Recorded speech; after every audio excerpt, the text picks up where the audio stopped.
yëg-yëg bi ma am mooy sentiment de satisfaction. Vraiment contente laa def donc ak satisfait trop ci li nga xam ne moom lañ fekk fii nii muy Ziguinchor ñu ñëw fekk fii une forte mobilisation des femmes organisation boo xam ne bu jaar yoon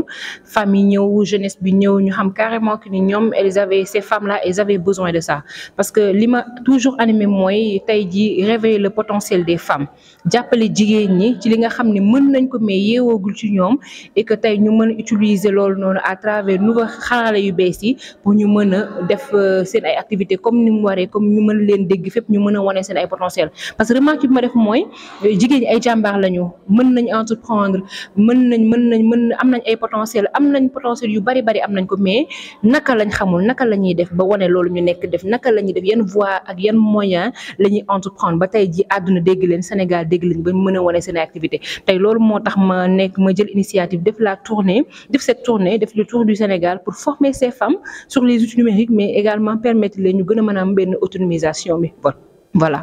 xarale yu bees yi lañu ci loolu ngeen formé lan moo tax jëloo leen yeneen pays ngeen utiliser xarale. Alors déjà première chose mooy man loolu mooy sama domaine de prédilection loolu laay nekk ci loolu laay liggéey tous les jours également beneen chose bi mooy xam nañ que ni jamono bi foofu la toll tey ji jamono toll na foo xam ni lépp lu waay di def te boolewoo ci xarale yu bees rek doo ci gaaw a avancer wala tey di nga ci nekk en retard bu baax a baax c'est la raison pour laquelle man puisque maa ngi ci domaine bi te maa ngi ciy former ay nit ma ne pourquoi pas ma def de sorte que femmes yi aussi gën ci profiter femmes yi gën a comprendre lan mooy xarale yu bees yi naka lañ ko mën a utiliser ba tey ji ñu mën a gis li ñu nekk di liggéey mu am solo trop ñu mën a xam également li ñuy liggéey bañ mën ci gis seen bopp seen koom mën a yokk parce que tey li ma fi gis moo ma wan que ni vraiment Ziguinchor jigéen yi fi nekk ay jàmbaar lañ te bëgg nañu xam bëgg nañ ku leen accompagner bëgg nañ également ñu toll fenn parce que la preuve mooy salle bi ça a été plein dafa feesoon del macha allah du début à la fin ñëpp toog di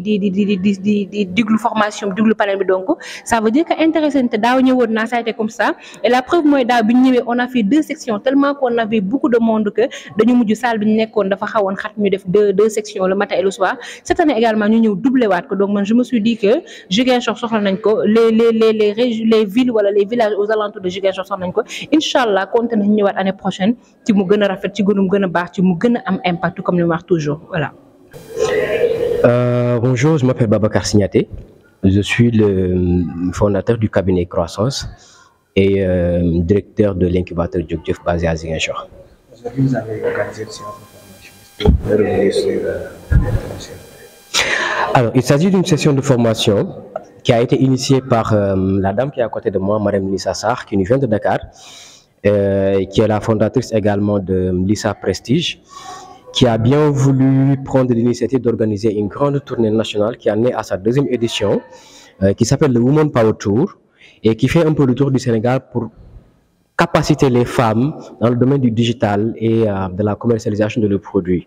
Parce que vous n'êtes pas sans savoir que l'un des enjeux majeurs et l'un des plus grands défis que les entrepreneurs rencontrent au Sénégal et en Casamance en particulier est lié au défi de l'écoulement des produits.